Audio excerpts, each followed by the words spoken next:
Selamat sore teman-teman. Ngabuburit kita ya. Sore ini kita akan live IG sambil menunggu yang lainnya.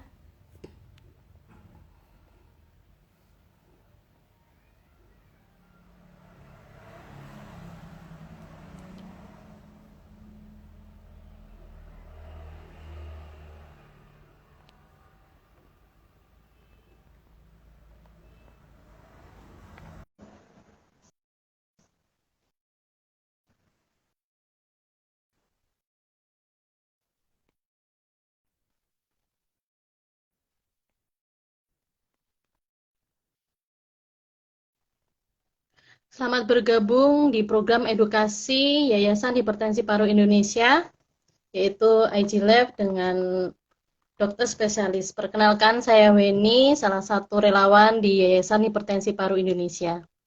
Sambil menunggu teman-teman yang lain, saya izin untuk invite Dr. Hinda dulu selaku moderator ya.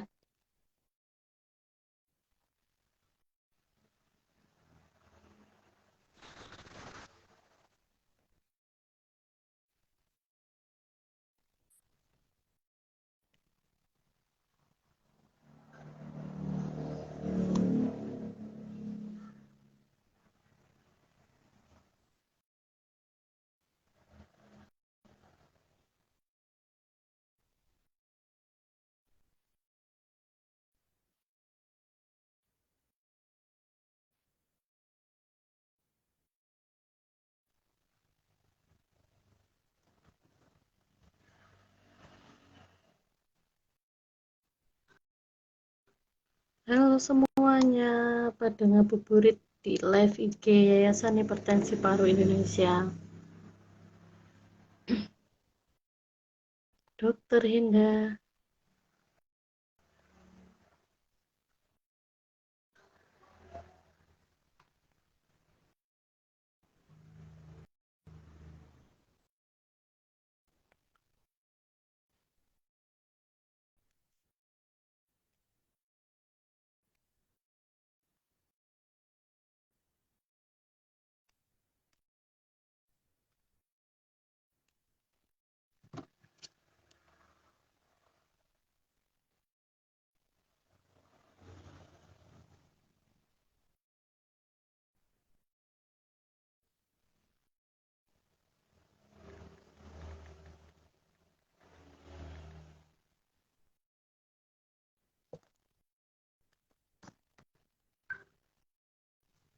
Coba saya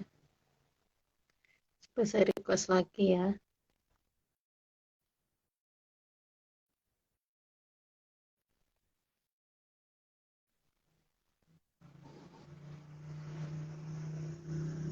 Nah, Halo, sampai Assalamualaikum. Waalaikumsalam warahmatullahi wabarakatuh. Terima kasih Dokter Hinda sudah bersedia berkolaborasi dengan Yayasan Hipertensi Paru Indonesia.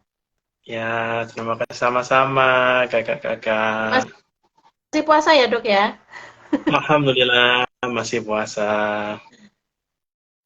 Sambil menunggu buka puasa kita ngabuburit dulu ya dok ya. Ya, Kali ini, betul, sambil ngabuburit. iya, kali ini kita berkolaborasi dengan dokter spesialis paru ya dok, yaitu Dokter Astari Pranindya Sari, MSc, SPP, spesialis paru.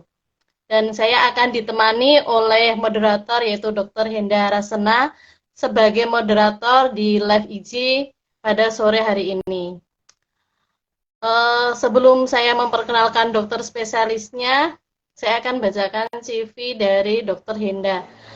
Dokter Henda ini merupakan PPDS Pulmonologi dari Kedokteran Respirasi Fakultas Kedokteran Universitas Indonesia dan sekarang di RSUP Persahabatan ya dok ya. Betul, lagi sekolah di Rumah Sakit Persahabatan. Sore hari ini kita akan membahas tentang temanya infeksi saluran pernafasan dan hipertensi paru. Mungkin banyak teman-teman yang awam yang belum mengerti apa itu tentang hipertensi paru. Apakah hipertensi darah tinggi seperti biasanya atau beda ya dok ya? Ya, Untuk lebih jelasnya mungkin nanti akan dijelaskan oleh Dokter Astari ya dok. Saya Betul. izin untuk invite Dokter Astari dulu.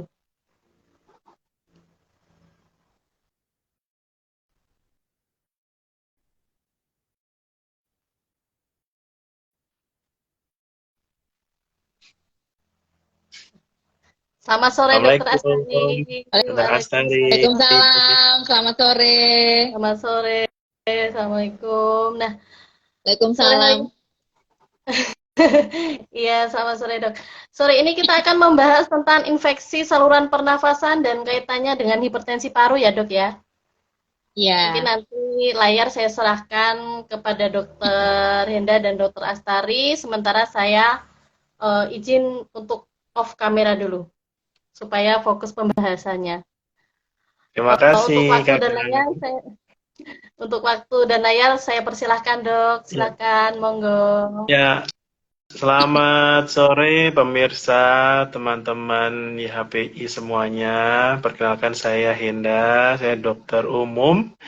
Hari ini akan menemani pemirsa, teman-teman semuanya untuk ngabuburit, dan ceritanya ini ya, ngabuburit dengan Dokter Astari, spesialis paru. Saya perkenalkan sedikit, Dokter Astari ini beliau adalah seorang dokter spesialis paru. Dulu mendapatkan gelar dokter umum di Fakultas Kedokteran Universitas Gadjah Mada. Kemudian beliau sekolah S2 Imunologi di Universitas Erasmus Belanda. Lalu melanjutkan sekolah lagi di Universitas Indonesia untuk mengambil gelar spesialis paru. Saat ini Dokter Astari bekerja atau berdomisili dan berpraktik sebagai dokter paru di kota Jogja ya dok ya, dan utamanya berpraktik di Rumah Sakit Universitas Gadjah Mada. Pada sore hari ini kita sapa dulu Dokter Astari. Halo Dokter Astari. Halo Henda, halo teman-teman, halo teman-teman dari Yayasan Hipertensi Paru Indonesia. Iya, alhamdulillah sehat. Gimana Henda, sehat? Alhamdulillah sehat. Dokter Astari di Jogja gimana? Apakah warga Jogja kesehatan parunya sehat semua dok? Aku bahkan warga Jogja berapa ribu orang tuh aku nggak tahu jumlahnya ya. Jadi yang jelas yang berobat ke rumah sakit UGM banyak. Dan ini saya perlu sharing sama teman-teman di kesempatan ini juga, kebetulan Henda tanya, terima kasih. COVID itu masih ada loh, Dokter Henda. COVID itu masih ada, ya, betul, dan betul. Apalagi pada kejadian positif COVID sekarang lumayan banyak lagi, kasusnya meningkat gitu.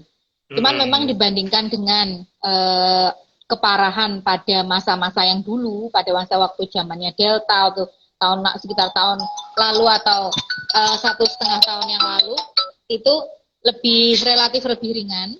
Ada yang gejalanya masih ke arah gejala berat, itu pada pasien-pasien yang memiliki komorbid, biasanya komorbidnya lebih dari 1, dan atau pasien-pasien yang memang riwayat vaksinnya belum lengkap atau tidak vaksin sama sekali. Ya.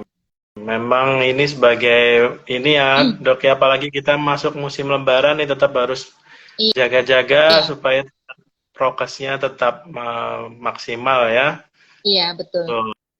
Jadi kayaknya sebetulnya masker itu sebaiknya masker itu udah jadi gaya hidup. Kebiasaan ya. Untuk kita jadi kebiasaan. Jadi sebetulnya bukan untuk bertujuan karena disuruh waktu masih pandemi, enggak juga. Ini meskipun sekarang udah nggak pandemi, tapi nyatanya dengan penggunaan masker itu bisa memperkecil kemungkinan kita untuk terkena penyakit saluran napas, apapun penyebabnya, baik itu virus COVID maupun bukan. Gitu. Ya, betul. Oke, Dokter Astari, tapi sore hari ini kita nggak bakal bahas COVID, ini untuk intermezzo aja. Kita sore hari ini karena diundang oleh Yayasan Hipertensi Paru, kita ngomongin tentang hipertensi paru, dan hubungannya dengan infeksi saluran pernapasan. Karena narasumber kita hari ini adalah dokter spesialis paru yang mungkin akan lebih bahas mengenai hubungan paru-paru sama hipertensi paru itu apa sih hubungannya gitu ya, mungkin ya dok ya? Ya. Nah, Silakan oke. kita Oh, sharing, kita bahas. ya betul. Untuk yang pertama mungkin kita bahas ini dulu ya kali ya dok ya untuk supaya pendengar atau pemirsa kita di Instagram Live ini mungkin ada yang sudah tahu atau ada yang masih kurang familiar dengan apa namanya istilah hipertensi paru. Mungkin dokter Astari bisa menjelaskan sedikit tentang apa itu hipertensi paru. Apakah sama sih hipertensi paru itu dengan hipertensi pada darah tinggi pada umumnya gitu? Atau memang hipertensi paru tuh parunya jadi apa? Jadi gimana gitu dok? Coba bisa dijelaskan dokter Astari.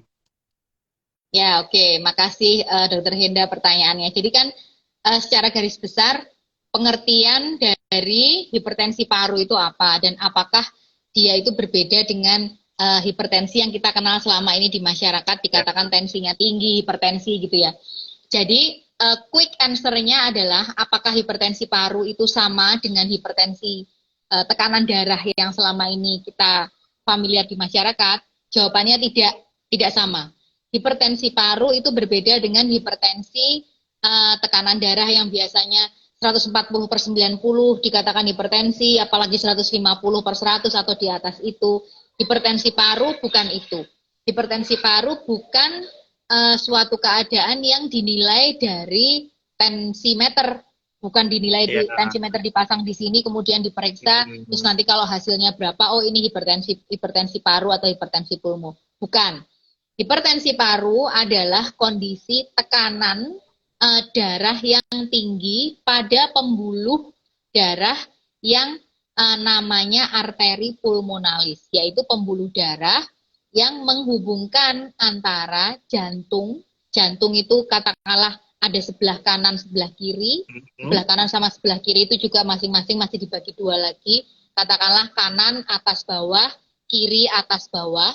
Jadi jantung, saya ulangi, ada 4 ruang, kanan atas bawah, kiri juga atas bawah. Nah, arteri pulmonal adalah jembatan yang menghubungkan antara jantung kanan bawah dengan paru-paru, dengan paru. Nah, Ya. jadi jembatan itu bisa dibayangkan bentuknya berupa pembuluh darah, karena memang pembuluh darah, tekanan di situ itu normalnya angka tertentu. Nah, tekanan yang melebihi nilai normal tersebut dikatakan sebagai hipertensi paru atau hipertensi pulmo. Dan pemeriksaannya bukan dengan pemeriksaan yang di manset ditempel di sini, itu bukan. Itu pemeriksaannya melalui pemeriksaan medis yang lebih advance, salah satunya bisa dengan ekokardiografi atau dengan pemeriksaan lain yang biasanya sering dilakukan oleh sejawat kita dari kardiologi, dokter spesialis jantung. Dokter spesialis jantung ya dok ya. Ya, menarik. Jadi memang istilah yang awam digunakan hipertensi paru, tapi sebenarnya bukan seolah-olah parunya mengalami hipertensi, tapi lebih kompleks dari itu ya dok ya. Betul. Ya, bukan Dan parunya mengalami tekanan darah tinggi, tapi pembuluh darah yang menuju ke paru yang mengalami tekanan yang meningkat gitu. ya betul. Dan kan disebutkan tadi tekanan darah pembuluh darah parunya ini kan mengalami perubahan sehingga menyebabkan tekanannya meningkat ya dok ya. Nah, Ya. ya betul ya. Mungkin dari pemirsa ini bertanya-tanya, apa yang menyebabkan itu semua berubah dokter? Apakah karena makanan, apakah karena usia, apakah karena, nah ini karena kita narasumber kita dokter paru, apakah karena ada penyakit paru bisa menyebabkan kayak gitu? Gitu coba apa bisa diterangkan dokter? Ya, jadi tadi dari pembahasan kita mengenai definisi, kita udah bisa bayangkan ya, kita nggak usah membayangkan yang sulit-sulit, kita bayangkan aja ada 3 pihak, ya kan? Ada 3 bangunan. Yang pertama jantung, yang kedua adalah pembuluh darahnya, alias kita bayangkan sebagai jembatannya. Kemudian yang ketiga adalah paru-paru. Jadi saya ulangi lagi 3 hal ini yang berkaitan satu sama lain. Jantung, pembuluh darah yang menghubungkan jantung dengan paru di tengah-tengah dan paru. Nah, Kan tadi pengertiannya adalah hipertensi paru adalah tekanan yang tinggi pada pembuluh di alias jembatannya ini yang menghubungkan antara jantung sama paru. Nah, dari bayangan itu kita bisa mengira-ira kalau terjadi tekanan yang tinggi pada pembuluh itu, pada jembatan di antaranya itu, sebetulnya masalahnya bisa berasal dari tiga-tiganya, dari ketiga hal yang terlibat ini. Bisa karena dari masalah dari jantungnya sendiri, bisa masalah dari pembuluhnya sendiri alias si jembatan itu sendiri, bisa masalah di paru. Nah, parunya. Ya, jadi kita bayangkan darah berjalannya dari jantung melewati pembuluh tersebut sebagai jembatan dan masuk ke paru. Otomatis kan asalnya dari jantung, tujuannya ke paru melalui pembuluh tersebut. Nah, di asal, jadi dari tempat asal, masalahnya bisa karena jantung yang sebelah kiri dia mengalami suatu kemacetan yang seharusnya jantung sebelah kiri itu dia memompa untuk keluar darah ke seluruh tubuh, tapi pada waktu fungsi pompa itu terganggu, maka otomatis sisanya yang harus dipompakan banyak. Jadi cairan yang seharusnya keluar ada di situ, bukannya habis malah ngantri, sehingga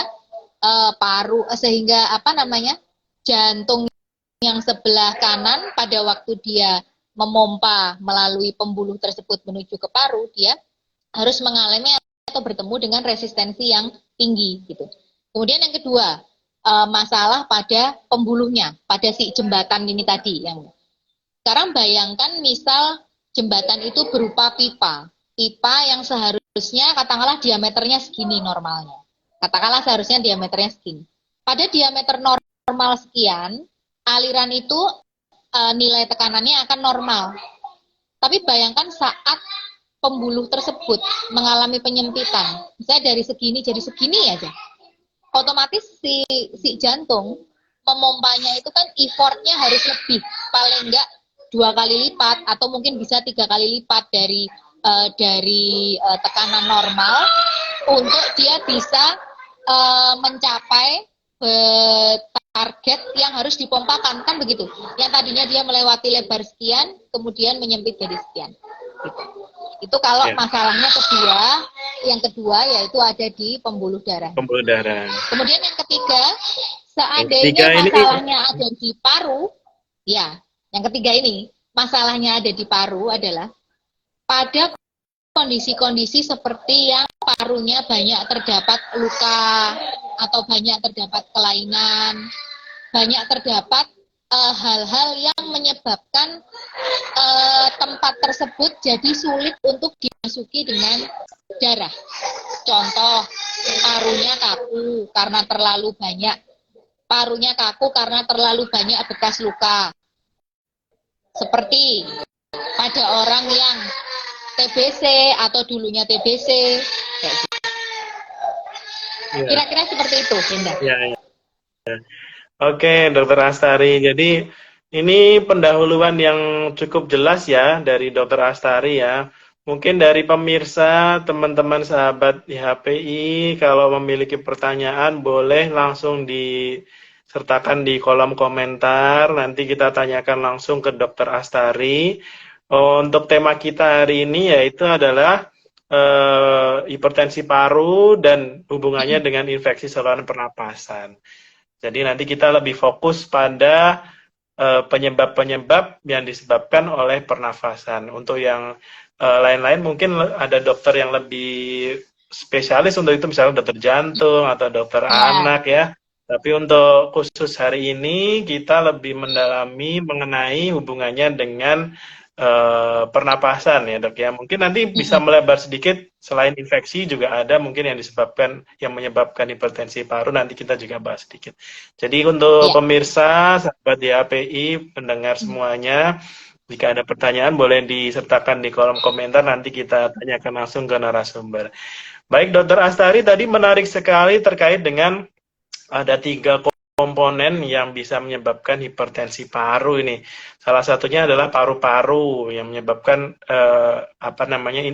kerusakan jaringan paru sehingga beban jantung untuk memberikan suplai darah ke paru itu lebih tinggi gitu ya, sehingga istilahnya kalau bahasa Jawa mungkin ngos-ngosan gitu ya dok ya, Ya, jantungnya jadi bekerja lebih kerjanya keras lebih daripada berat. betul. Nah ini mungkin untuk orang masyarakat kita, gejalanya apa sih dok untuk hipertensi paru ini? Oke. Bisa, oh ini saya menduga hipertensi paru nih, gitu. Apa bedanya sama sesek atau mungkin sesek pada pasien paru apa nih gitu? Coba bisa Oke. dijelaskan dokter Astari. Nah, sayangnya Dokter Henda, kalau misalnya kita mencari sesuatu yang khas dari gejala hipertensi paru, itu sayangnya kekhasannya itu nggak ada, Dokter Henda. Benar. Jadi gejalanya itu mirip-mirip dengan kelainan paru karena sebab lain. Kelainan paru karena sebab lain. Contoh misalnya kelainan paru karena parunya radang, karena pneumonia. Orang yang pneumonia atau radang paru, contoh seperti orang-orang yang mengalami COVID. COVID itu mengalami radang kan di parunya. Dia akan bisa mengalami sesak napas, kemudian ada batuk, cepat lelah, dada terasa berat. Itu semua ada sebagai gejala dari hipertensi paru.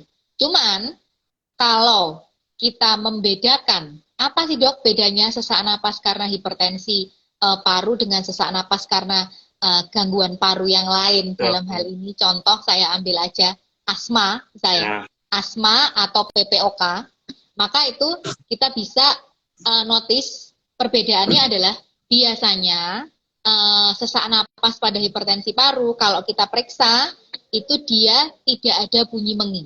Jadi justru yang punya kekhasan adalah kalau dia sesaknya karena asma, asmanya kambuh, atau karena PPOK. Jadi PPOK itu penyakit paru mirip dengan asma, hanya dia bukan karena faktor keturunan. Jadi karena dia akibat rokok biasanya. Jadi karena asma atau karena PPOK yang kambuh, itu kekhasannya sesak napasnya ada bunyi menginya. Atau sesak atau ekspirasinya pada saat dia menghembuskan nafas itu memerlukan waktu yang panjang untuk bisa udaranya keluar karena saluran napasnya menyempit. Saluran napas yang menyempit.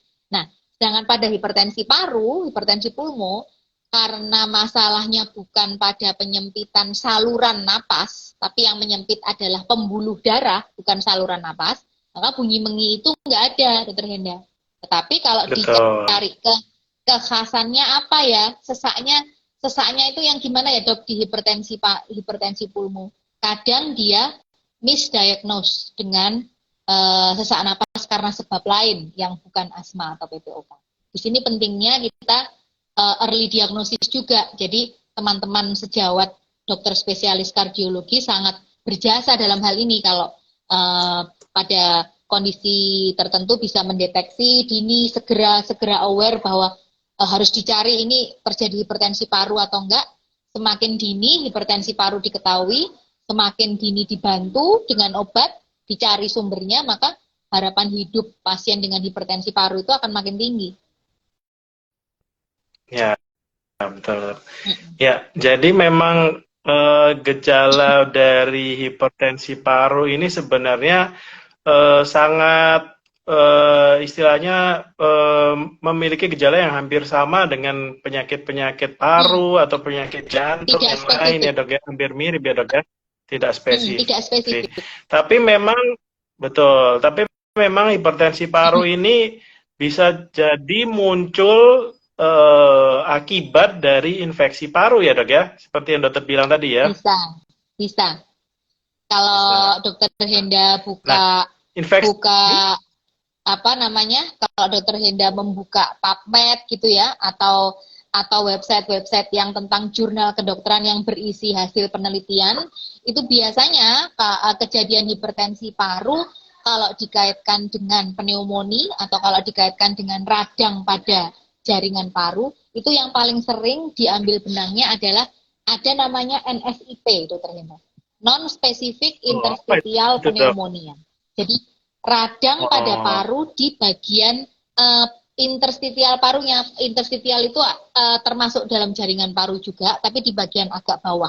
Jadi di bagian yang dekat dengan tempatnya pembuluh darah di paru itu, gitu. Nah, pneumonia ini menyebabkan kekakuan pada jaringan paru. Jadi jaringan paru yang seharusnya lentur kayak balon itu, tarik nafas, enak banget mengembangnya, kemudian ngempis pada waktu dia ekspirasi. Jadi tidak selentur itu, tidak selentur itu. Nah, kekakuan ini, bayangin, kekakuan ini menyebabkan sulit si A alias si siapa namanya jantung ini tadi pada waktu dia memompa, ya sebenarnya maksudnya adalah mau mensuplai ya kan, mensuplai supaya sampai ke paru dan supaya terjadi pergantian antara oksigen dengan karbon dioksida di paru, dia dengan tekanan yang biasa, tekanan di pembuluhnya juga dengan tekanan yang normal biasa, nggak sampai, nggak bisa diterima oleh si paru, si C ini, tempat tujuan ini, yang memang kondisinya kaku, kayak gitu. Tuh. Ya.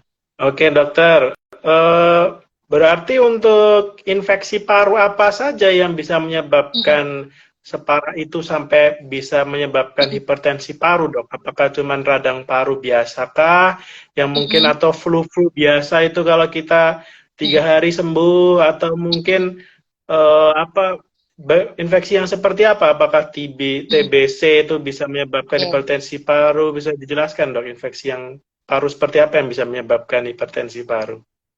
Jadi infeksi paru itu, Dokter Henda, alias radang paru atau pneumonia, itu kan penyebabnya bisa banyak. Bisa bakteri aja bisa ada macam-macam. Bisa bakteri TBC, bakteri yang non TBC ada ribuan yang bisa menyebabkan. Itu baru dari bakteri saja. Kemudian virus juga ada banyak. Salah satunya virus COVID. Yang lainnya lagi virus influenza kayak gitu.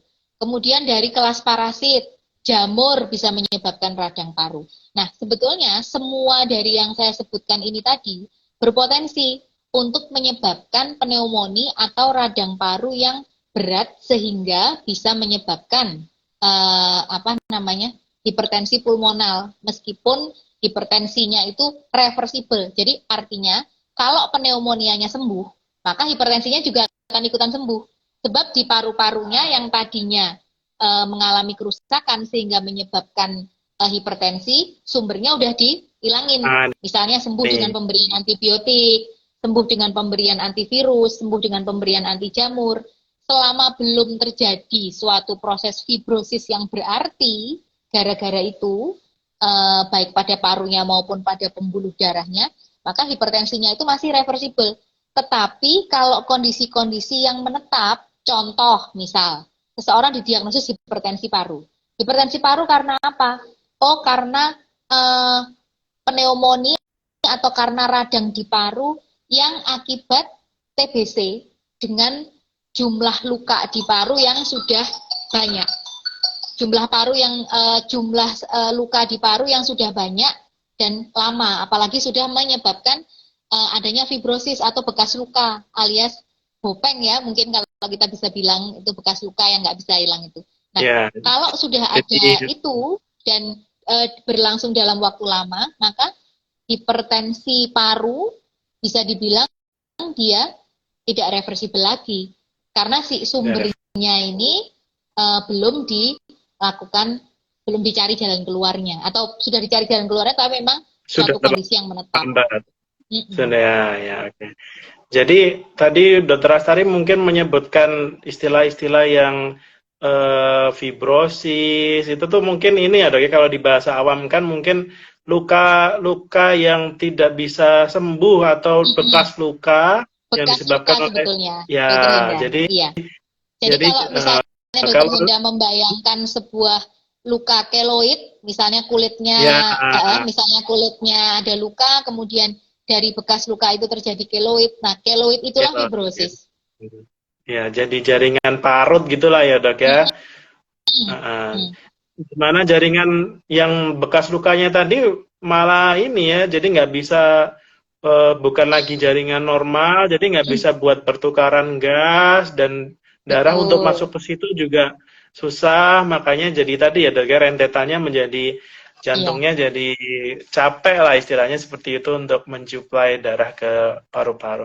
Nah, ini tadi sebenarnya ada pertanyaan yang seperti yang Dokter Henda bilang, Mbak Ha, Ini aku terusin dulu ya. Betul seperti yang tadi Ya, Dokter ya. Henda bilang bahwa semakin sedikit bisa terjadi pertukaran gas di paru, salah satunya akibat dari jaringan parut yang ada di paru, otomatis kan semakin banyak jaringan parut di paru, semakin sedikit bisa terjadi pertukaran oksigen. Nah, semakin sedikit terjadi pertukaran oksigen, maka semakin menyempit arteri pulmonal atau pembuluh darah paru yang bercabang-cabang kecil-kecil itu. Sehingga kalau dia semakin menyempit, bahasa medisnya adalah vasokonstriksi, maka semakin tinggi juga tekanan yang ada di situ.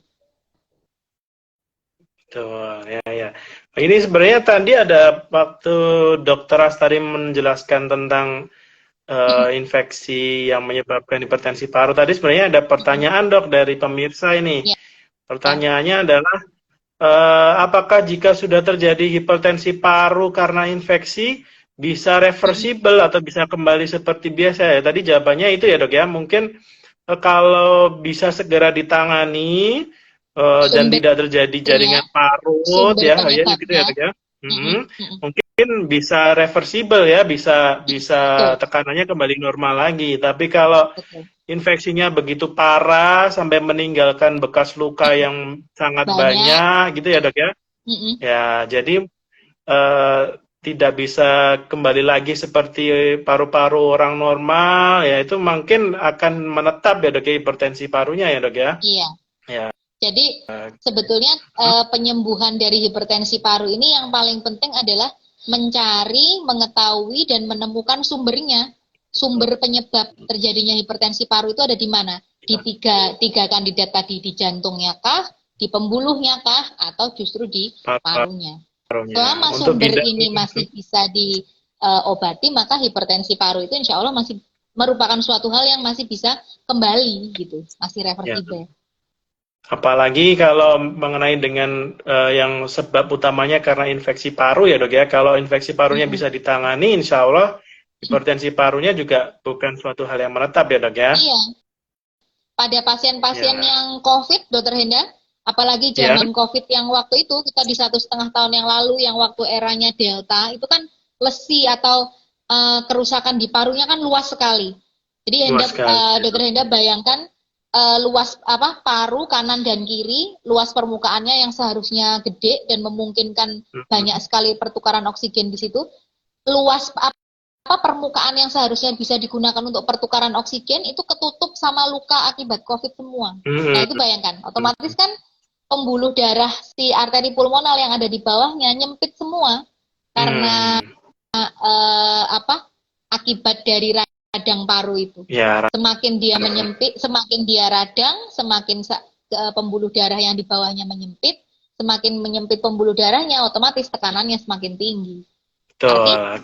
Artinya, kalau kembali ke atas, kalau kondisi COVID-nya itu sembuh atau kondisi COVID-nya diperbaiki, luas permukaan parunya dia kembali normal, pembuluh darah pulmoner di bawahnya yang menyempit tadi jadi melebar lagi, kembali ke bentuk normal, otomatis hipertensi parunya juga akan mengalami perbaikan gitu. Baik dokter, terima kasih atas penjelasannya. Ini ada pertanyaan menarik dokter dari Ibu Ergian Ayu ini, saya bacakan ya dok. Jadi Ibu Ergian Ayu ini menanyakan mengenai hipertensi paru, apakah bisa menular ke anak dok? Karena anak saya mempunyai ISPA, sedangkan saya sendiri adalah terkena hipertensi paru karena ASD dan emboli. Saya takut anak saya terkena hipertensi paru juga. Coba Dokter Astari bisa menjelaskan apakah hipertensi paru bisa menular ke anak dok, karena anaknya mempunyai ISPA. Oke, terima kasih Ibu pertanyaannya. Jadi sebetulnya hipertensi paru itu kan suatu akibat dari kemungkinan adanya masalah di 3 kandidat tadi, baik di jantung, di pembuluhnya sendiri maupun di paru.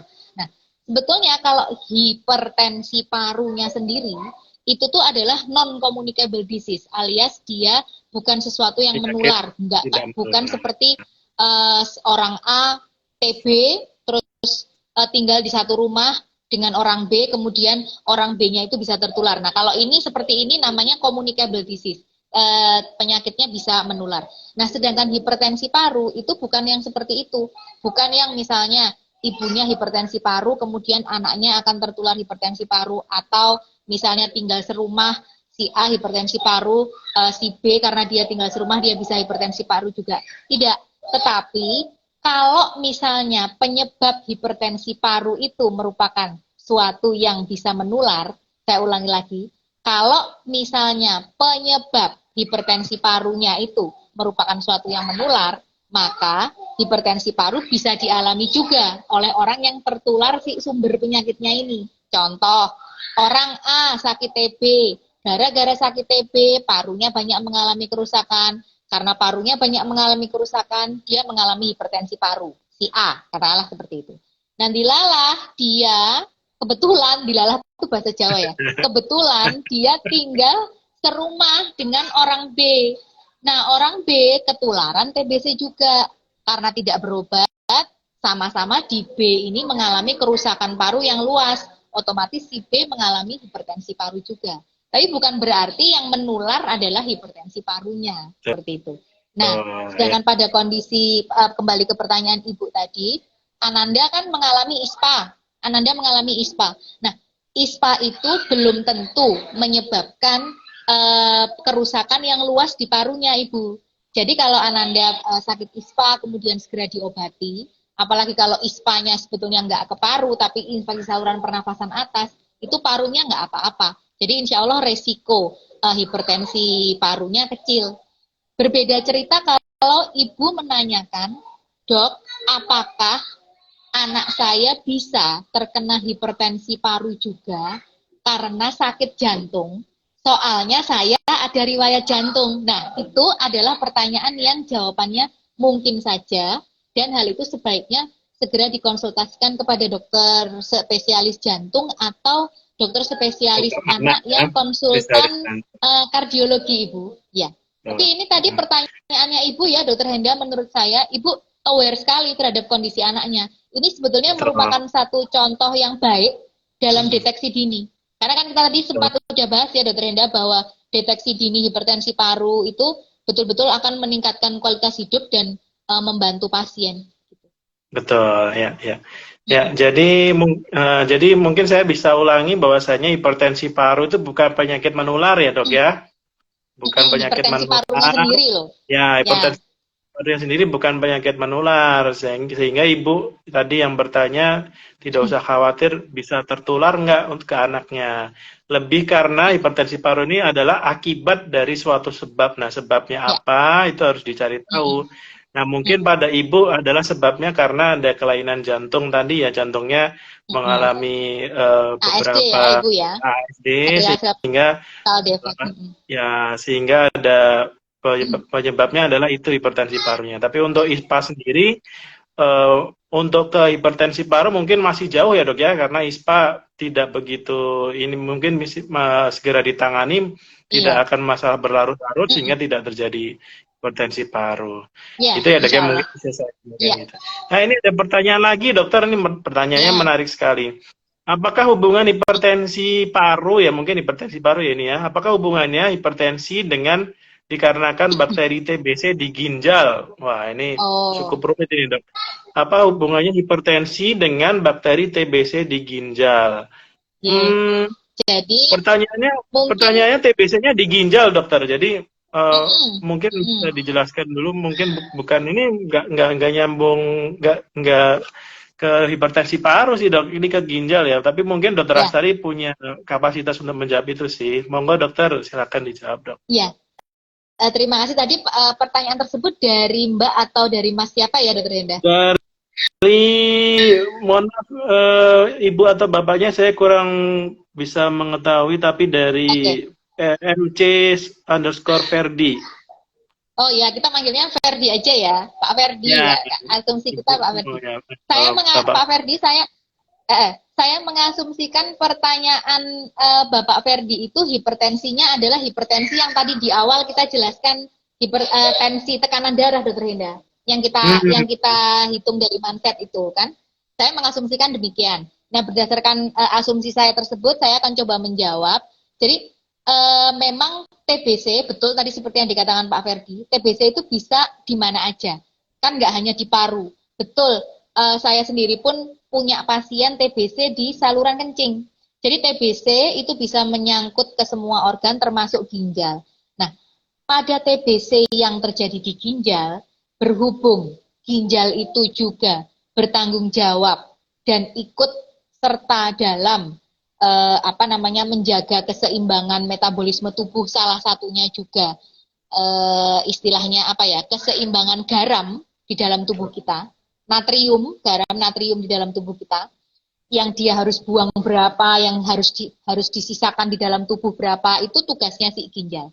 Saat ginjal kena sesuatu, entah itu kena TBC, entah itu kena batu, atau entah itu ada kelainan yang lain, pokoknya ginjalnya ada masalah, maka tugas dia dalam menjaga keseimbangan garam, natrium, harusnya dibuang berapa, yang dipertahankan berapa, itu menjadi kacau, Pak Ferdi.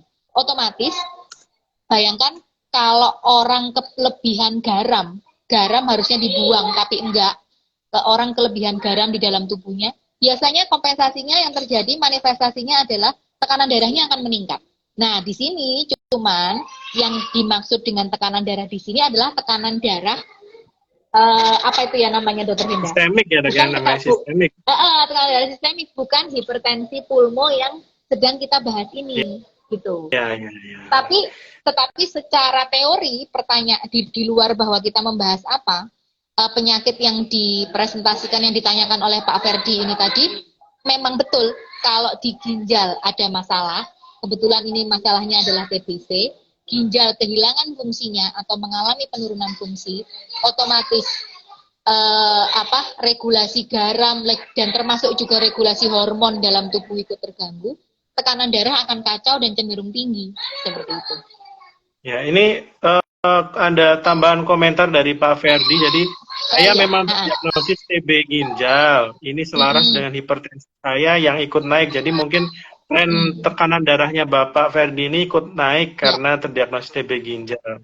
Ya mungkin itu ya dok ya penyebabnya, karena ada inflamasi atau ada peradangan di ginjalnya sehingga fungsi-fungsi ginjalnya juga terganggu. Urium kreatininya masih dalam batas normal, tapi mungkin fungsi-fungsi yang lain seperti menjaga tekanan darah mulai terganggu gitu ya dok ya. Ya singkat katanya seperti itu. Ya. Baik, kita lanjut ke pertanyaan selanjutnya. Ini ada pertanyaan menarik banget dokter. Jadi ini ditanyakan oleh menarik terus kan? Ini kebetulan pemirsanya pertanyaannya bagus-bagus. Ini ditanyakan oleh Ibu Riani. Saya mudah tertular flu dan flu-nya agak lebih lama. Mungkin beliau membandingkan dengan flu-flu yang lain yang di sekitar beliau. Nah, ini apakah itu karena saya ada hipertensi paru? Wah, ini menarik. Jadi mungkin Ibu Riani ini sudah ada hipertensi paru, sehingga dia merasa kalau terkena flu itu lebih lama daripada yang lain gitu dok. Nah, apakah ada hubungannya dokter ini? Coba dokter Astari bisa menjelaskan dok. Ya Ibu, terima kasih pertanyaannya. Nah, ini sebenarnya saya ingin bertanya dulu sebelum kita menjelaskan untuk menjawab pertanyaannya Ibu.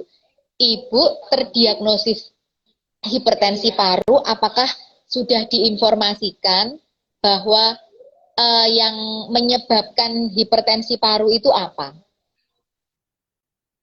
Ibu, apakah hipertensi parunya itu masalah sumbernya ada di jantungnya, atau masalah sumbernya ada pada pembuluh darah pulmonalnya, atau ada pada parunya? Nah, ini berhubung saya dokter paru, karena kalau yang dua ini sebetulnya adalah ranah dari sejawat kita, kardiologi ya dokter Henda. Nah, saya akan mencoba menjawab kalau misalnya, dokter jantung. Kalau misalnya, saya asumsikan kalau misalnya asal sumber masalahnya Ibu sehingga terjadi hipertensi paru adalah dari paru. Misal di parunya Ibu itu ada bekas luka infeksi yang banyak, atau Ibu terdiagnosis NSIP, non-specific interstitial pneumonia misalnya, dan itu sudah lama terjadi. biasanya hal-hal ini berkaitan sama sistem imun ibu. Contoh, pada orang-orang yang terkena TB, yang bukan terkena, maksud saya sakit TB, jadi terkena dan menjadi sakit TB, itu biasanya berkaitan dengan sistem imun, ibu. Pada orang-orang yang sistem imunnya lebih rendah, dia bisa kena TB-nya bisa menjadi penyakit. Atau justru sebaliknya, orang yang menderita pneumonia interstitial seperti yang saya bilang tadi. Kadang-kadang kalau misalnya kita bayangkan sulit, mudah-mudahan di lain waktu saya bisa sertakan gambarnya ya, sehingga kita nggak perlu membayangkan yang sulit-sulit. Untuk saat ini mohon maaf, mari kita ikuti saja namanya interstitial pneumonia begitu. Itu biasanya berkaitan dengan justru sistem imun yang terlalu tinggi, yang hiperreaktif gitu.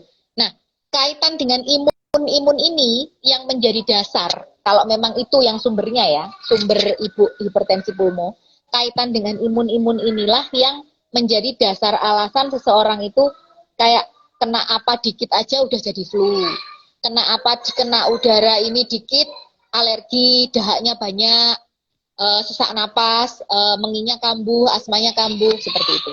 Jadi asumsi saya, seandainya ibu hipertensi pulmonya adalah karena sumber dari paru, kemungkinan yang berkaitan dengan imunitas, sehingga setelahnya itu tuh kayaknya respon terhadap infeksi itu lebih reaktif gitu. Tuh.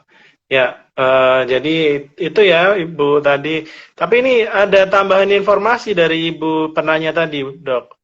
Jadi Ibu ini terdiagnosa hipertensi paru, mungkin penyebabnya karena PJB atau penyakit jantung bawaan, yaitu ASD, atrial septal defect. Nah, ini ada hubungannya nggak, Dok? Kalau ibunya Insya Allah, ini kalau memang karena sumbernya adalah dari jantung, kaitan dengan infeksi di saluran napas, sejauh ini tidak ada kaitannya, Dr. Henda, Ibu. Betul, ya. Jadi mungkin kaitannya lebih ke paru ya, Dok ya. Kalau hipertensi paru disebabkan oleh karena infeksi paru atau kelainan pada parunya. Nah, itu memang paru-parunya sudah tidak sebagus orang normal, sehingga memang untuk infeksi paru itu lebih parah daripada yang lain gitu ya, Dok, istilahnya ya. Nah. Oh ya, dan saya hampir lupa, Dokter Henda, masih ke pertanyaannya Ibu ya. Mungkin yang kita tidak bahas di sini adalah bisa saja berkaitan sama obat-obatan yang Ibu konsumsi, Dokter Henda. Kan Ibu kan didiagnosis hipertensi pulmo, ya kan? Didiagnosis hipertensi paru, Ibu.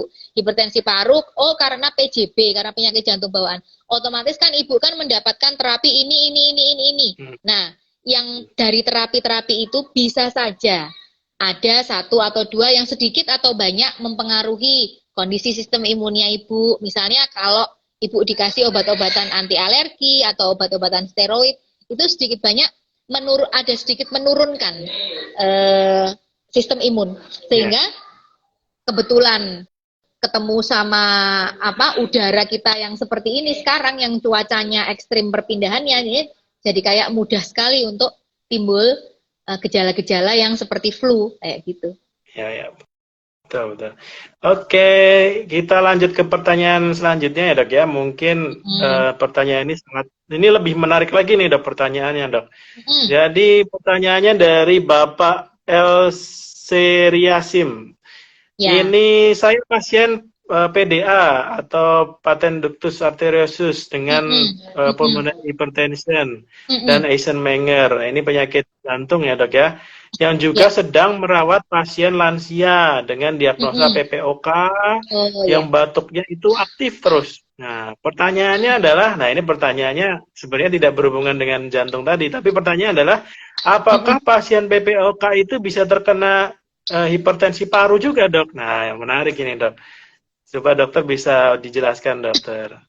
Ya, makasih, Enda. Jadi Bapak, quick answer jawabannya iya. Jadi pasien PPOK bisa mengalami hipertensi paru. Itulah sebabnya pada pasien PPOK itu observasi dan pemeriksaan itu harus dilakukan rutin. Karena pada dasarnya memang pasien PPOK memerlukan tata laksana rutin dari dokter paru.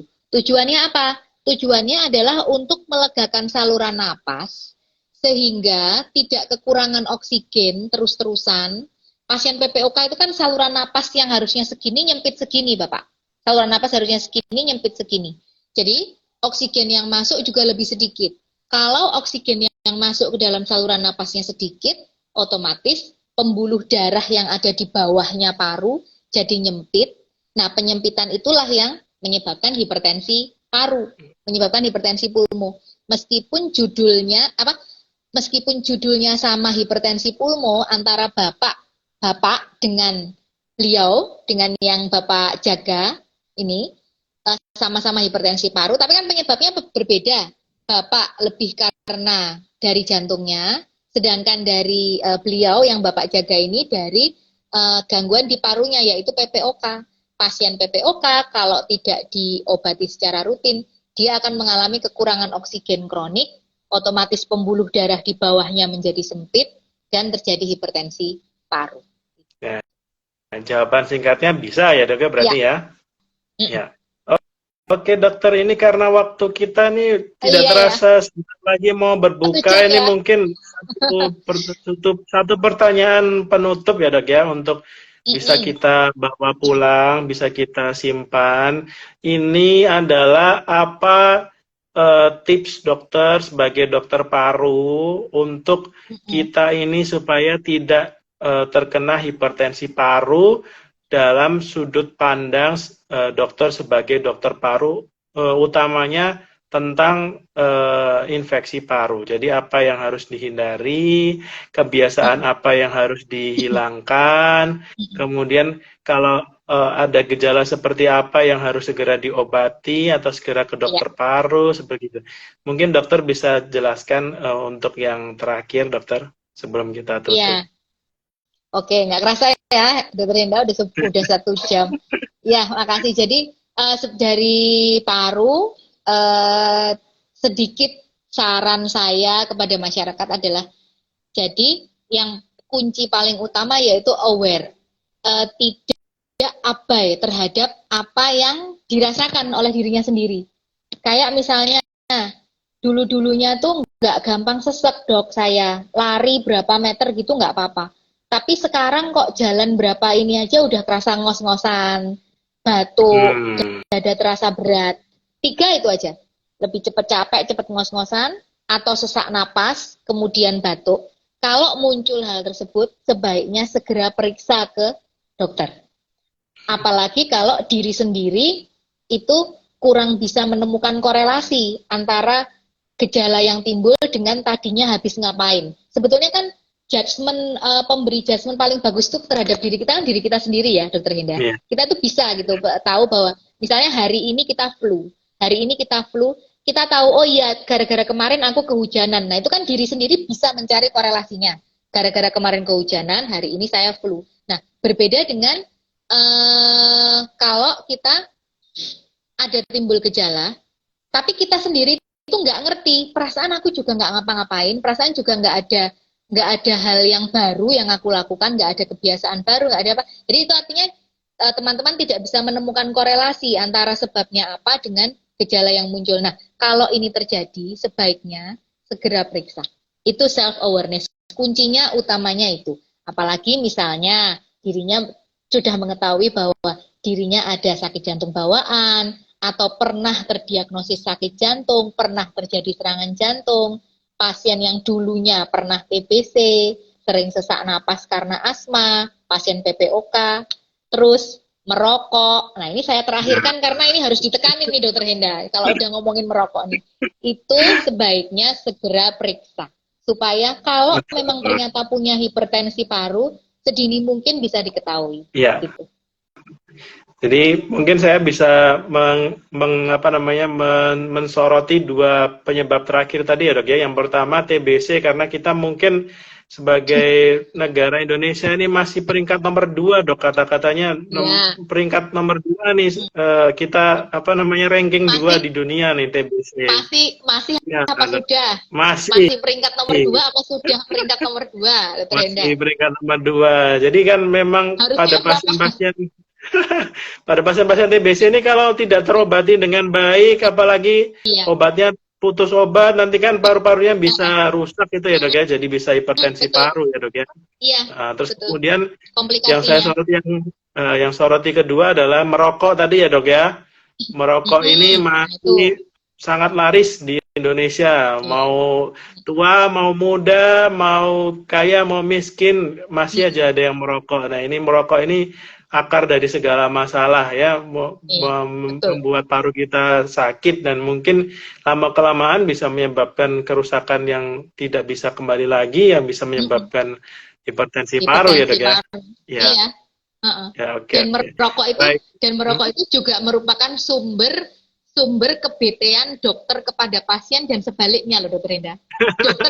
Pasien bisa bete juga sama dokternya kalau dinasehatin Bapak berhenti merokok ya itu sulit banget gitu. Iya, Terus bete. iya, iya.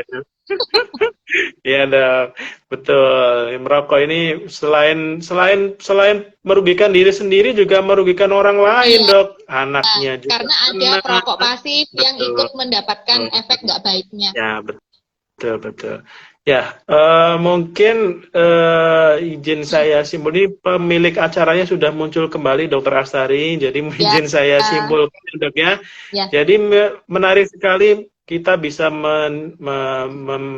mengetahui lebih dalam hubungan hipertensi paru dengan infeksi paru ya dok ya. Jadi hipertensi paru ini bukan hanya namanya hipertensi paru, tapi sebenarnya penyebabnya ada banyak, ada dari jantung, ada dari pembuluh darah, dan juga dari paru. Nah, dari paru pun penyebabnya juga banyak, ada yang karena penyakit-penyakit lain dan juga salah satunya adalah infeksi.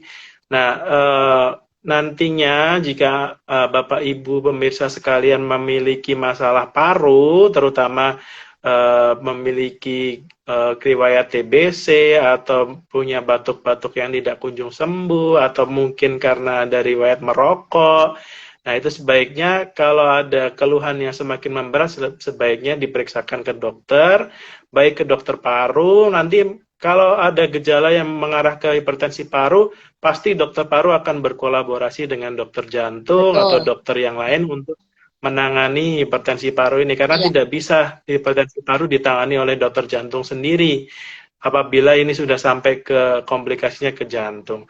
Nah, mungkin itu yang bisa saya rangkum dari Dokter Astari yang 1 jam ini sangat mencerahkan kita ya.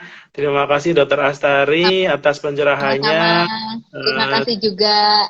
Dokter dari Jogja, saya di Jakarta tidak ada halangan untuk saling berbagi. Semoga Dokter Astari sehat terus di Jogja. Amin, Dokter Enda juga. Ya dokter, terima kasih. Mungkin layar kita kembalikan ke kakak-kakak panitia dari Yayasan Hipertensi Paru ya dok ya. Silakan kakak-kakak Hipertensi Paru. Baik, terima kasih Dokter Henda dan Dokter Astari. Diskusinya sangat menarik sekali ya sore hari ini dan bermanfaat bagi kami semua. Mohon izin saya untuk promosi sedikit ya dokter.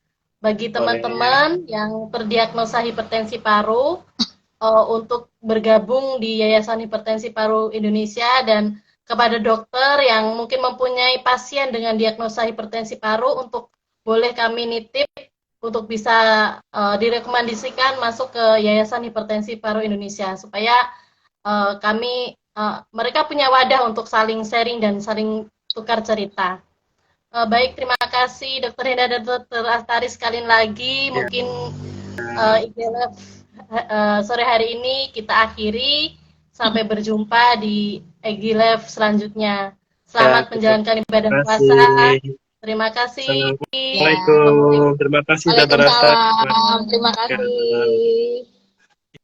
Ya, dadah.